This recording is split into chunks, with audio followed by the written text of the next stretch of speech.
అడుక్కు తిరిగినాయాలా దున్నపోతా లేరా రే. ముడ్డి కిందికి 20 ఏళ్ళు వచ్చాయి కానీ ముడ్డి మీద ఎండొచ్చే వరకు నేను ఎదురలేవాడు. రోజుకి జోలపాటలు అయిపోయింది. మళ్ళీ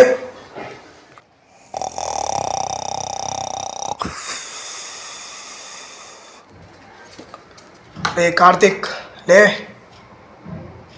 రే కార్తిక్ దున్నపోతూ కంచెలగడదా లేరా రే. బాబా వీడి పేరు కార్తిక్ అయినా పెట్టే బదులు ఈ జంతువు పేరైనా పెట్టాల్సింది. రోజుకో పేరుతో పిల్లలుగా సస్తున్నాం అనుకో, రోజుకో నస అయిపోయింది వీడితో. ఛీ లేచి నిలబడు, మీ నిద్ర నుంచి లేవండి. మీ అమ్మ మీ నాన్నగారిని మీ గురువు గారిని గర్వపడేలా చేయండి.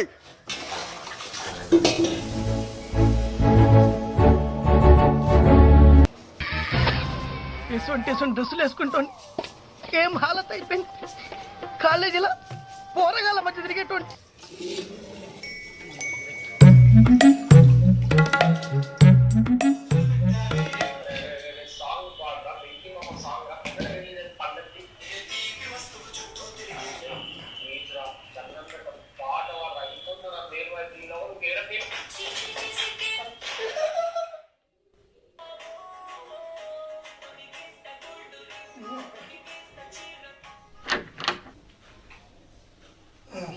చూడరా ఇంకా చూడు రీల్స్ చూడు చూసి అని నవ్వుకో. నీ తోటి పిల్లలు బయటికి వెళ్ళి సంపాదిస్తుంటే నువ్వు మాత్రం ఇంట్లో కూర్చో రీల్స్ కొంటూ కూర్చో. ఏదావా నీ దరిద్రుడా.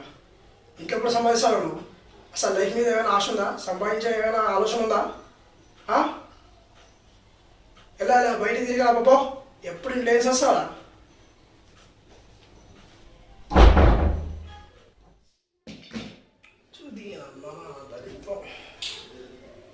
ఇంట్లో పొద్దుగా రెస్పెక్ట్ లేకుండా పోయింది. ఇష్టమైన పని చేస్తామంటే ఒప్పుకోరు, కానీ మళ్ళీ వీళ్ళే పని చేస్తారని దొబ్బేస్తారు వెనకాల నుంచి.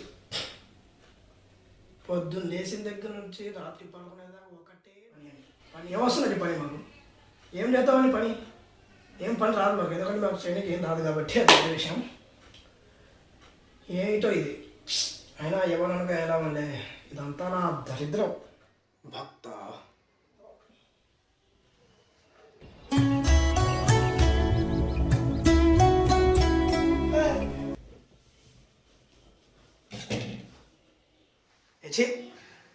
నేనేమన్నా నేను రేపు చేయడానికి వచ్చాను అనుకున్నావు? అలా ఒప్పుకుంటున్నావు?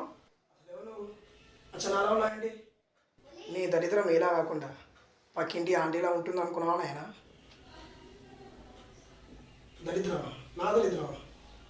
ఈ మధ్య దరిద్రానికి కూడా రూపాయలు వస్తున్నాయా?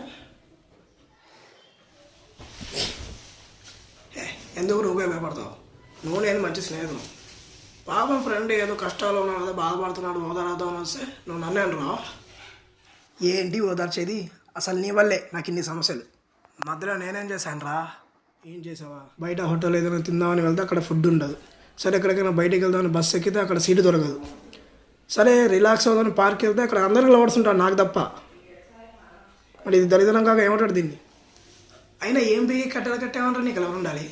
ఉద్యోగం లేదు, సద్యోగం లేదు, తండ్రి దగ్గర ఇజ్జత్ లేదు, ఏం లేదు, కానీ లవర్ మాత్రం కావాలి. అంతెందుకు, మొన్న మా నాన్న స్కూటర్ మీద నుంచి కింద పడ్డాడు. ఇంటికి వచ్చాము నన్ను అంటున్నాడు, నువ్వు ఎదురు రావడం వల్ల నేను కింద పడ్డాను రా అని. ఇంతకు మించింది ఏముంది చెప్పు? అయినా వీటన్నిటికి కారణం నేను కాదు, నీ నోటి దూల. ఇదంతా నీ వల్లరా అంటే మళ్ళీ నా నోటి దూల అంటే ఇది. అయినా నా నోటి దూల నీకేం పడరా? చూద్దామా? సరే చూడు, ఏముంది అక్కడ? అబ్బా, కార్తీక్ ఇంత మంచోడి, ఇంట్లో పనులన్నీ చేస్తున్నాడు. కార్తీక్ వచ్చే భార్య చాలా అదృష్టవంతురాలు. ఇలాంటి సొల్లు డైలాగులని చెప్పండి. అంత ఆశ ఉంటే మీ కూతురు నుంచి పెళ్లి చేయొచ్చుగా.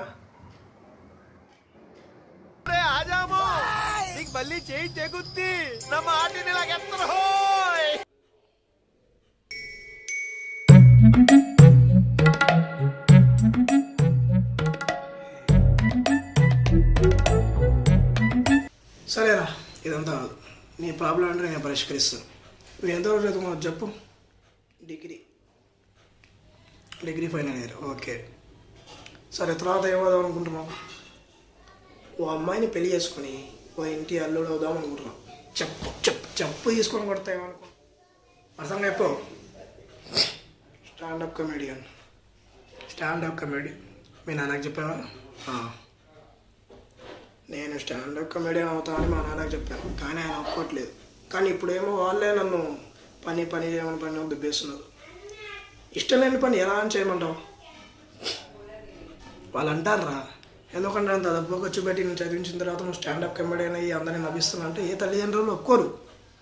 కానీ మనం ఒప్పించాలి. నీకేంటి పోక నువ్వేనా చెప్తావు, అక్కడ తిట్లు లేదు నేను, నువ్వు కాదు. సరే, ఆ విషయం వదిలే. కానీ ఈ గెటప్లో నేను ఎలా ఉన్నావు? గుడ్డోళ్ళ ఉన్నావు.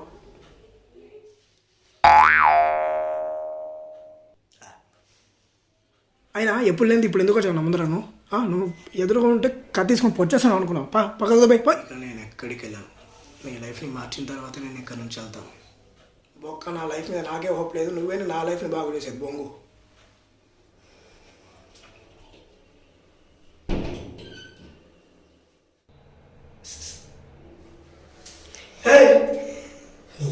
ఇది బాత్రూమ్ గుర్రా, బెడ్రూమ్ అనుకుంటారా? అలా వచ్చేసిన లోపలికి.